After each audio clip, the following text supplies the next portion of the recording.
तो स्वागत है आपका एक और लाजवाब गेम के साथ। तो इस वीडियो में अकीबा रुबिनस्टीन की एक गेम देखेंगे। ये गेम 1926 में बुडापेस्ट हंगेरी में खेली गई थी। तो इस गेम में वाइट पीसीस के साथ फ्रेडरिक है और ब्लैक पीसीस के साथ रुबिनस्टीन। तो फ्रेडरिक ने शुरुआत की E4 से और रुबिनस्टीन ने रिप्लाई दिया E5, night F3, night C6, bishop B5, Roy Lopez opening, A6, bishop A4, night F6 और पॉन पर प्रेशर है। तो व्हाइट ने पहले क्वीन E2 मूव किया। चाहे तो किंग साइड कैसलिंग करने के लिए जा सकते थे। अगर किंग साइड पर कैसलिंग करते हैं और ब्लैक इस पॉन को कैप्चर करता है तो फिर रुक E1 करके यहाँ पर इस पॉन पर प्रेशर बनाया जा सकता है और फिर ब्लैक अपने नाइट को मूव करे या ना करे, प्रेशर तो बनेगा ही। ब्लैक अगर अपने नाइट पर सपोर्ट बनाता है तो फिर यहाँ पर D3 मूव करके इस नाइट को हटाने के बाद यहाँ पर इस पॉन पर प्रेशर बना सकते हैं, क्योंकि ये नाइट पिन है। या फिर इस नाइट को भी एलिमिनेट करवा सकते हैं और फिर आप देख सकते होंगे कि नाइट मूव होने के बाद इस पॉन को कैप्चर कर सकते हैं और साथ में फिर ई फाइल ओपन हो जाएगी। लेकिन नाइट F6 मूव के बाद व्हाइट ने पहले अपनी क्वीन को E2 पर मूव किया और कैसलिंग नहीं किया। तो ब्लैक ने कंटिन्यू किया B5 करके, bishop B3, bishop C5, C3, इस बिशप के लिए जगह बनाई अगर ब्लैक आगे जाकर बिशप पर प्रेशर बनाने जाता है तो, और साथ में D4 मूव करके सेंटर पर प्रेशर बना सकते हैं नेक्स्ट मूव में। तो ब्लैक ने पहले किंग साइड कैसलिंग किया, तो व्हाइट ने भी किंग साइड कैसलिंग किया, D6, रुक D1, और निशाना साफ है, सेंटर पर ही बनेगा प्रेशर। क्वीन E7, D4 और बिशप पर प्रेशर है।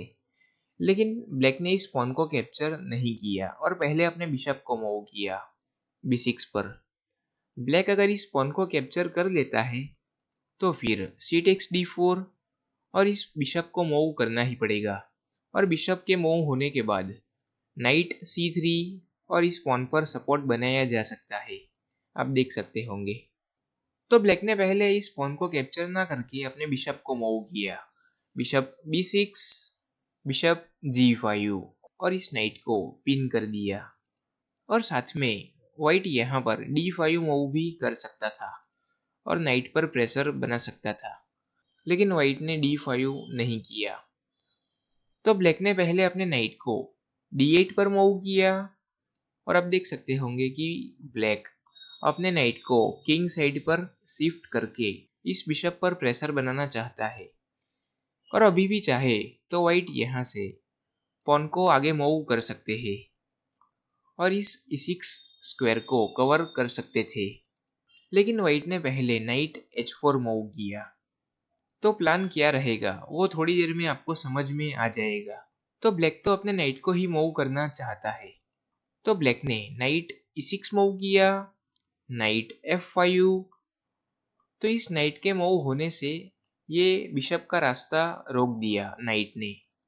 तो व्हाइट की प्लानिंग यही थी, नाइट को F5 पर मूव करना चाहते थे।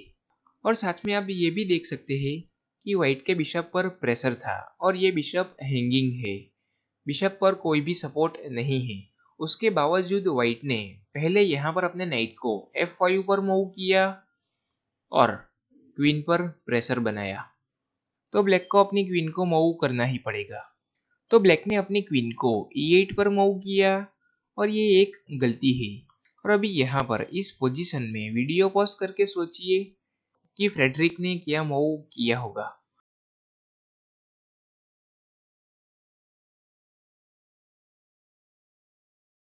तो फ्रेडरिक ने अपने बिशप के बदले में इस F6 वाले नाइट को एक्सचेंज करवाया, बिशप टेक्स नाइट, और ब्लैक ने इस बिशप को कैप्चर किया।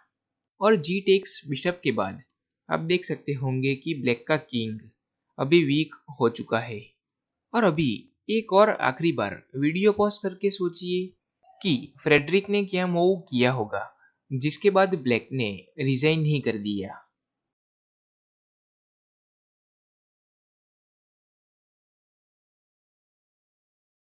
तो देखिए, तो तैयार है आप?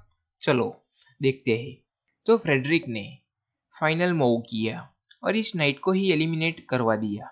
बिशप टेक्स नाइट, और इस मूव के बाद ब्लैक ने रिजाइन ही कर दिया।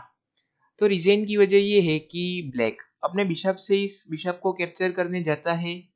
तो क्वीन G5 चेक, और बीच में आने के लिए कोई पीस है ही नहीं।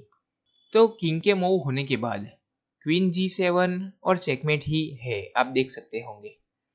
और ब्लैक अगर इस बिशप को कैप्चर कर लेता है अपने पॉन से और अपनी क्वीन का रास्ता खोल देता है G6 पर आने के लिए, लेकिन इस केस में क्वीन G4 चेक, और किंग तो मूव हो ही नहीं सकता क्योंकि किंग के मूव होने के बाद सीधा चेकमेट है। और किंग अगर F7 पर भी आता है तो भी क्वीन G7 चेकमेट ही है। और अभी देखते हैं, ब्लैक अगर अपनी क्वीन को G6 पर मूव करता है तो फिर यहां से नाइट E7 और फॉर्क के साथ फ्रेडरिक रूबेनस्टीन की क्वीन को ले सकते थे। कोई रास्ता बचता ही नहीं ब्लैक के पास, और किंग के मूव होने के बाद ब्लैक की क्वीन चली जाएगी। तो इसी वजह से फ्रेडरिक ने बिशप टेक्स नाइट करके इस नाइट को ही एलिमिनेट करवा दिया, और इस मूव के बाद ब्लैक ने रिजाइन ही कर दिया। तो आप देख सकते होंगे कि क्या गेम थी। ब्लैक की गलती ये रही कि ब्लैक ने अपनी क्वीन को E8 पर मूव किया। ब्लैक अगर अपनी क्वीन को D8 पर मूव करता तो बिशप टेक्स नाइट के बाद क्वीन टेक्स बिशप कर सकते थे, और इस केस में ब्लैक का किंग सेफ रहता।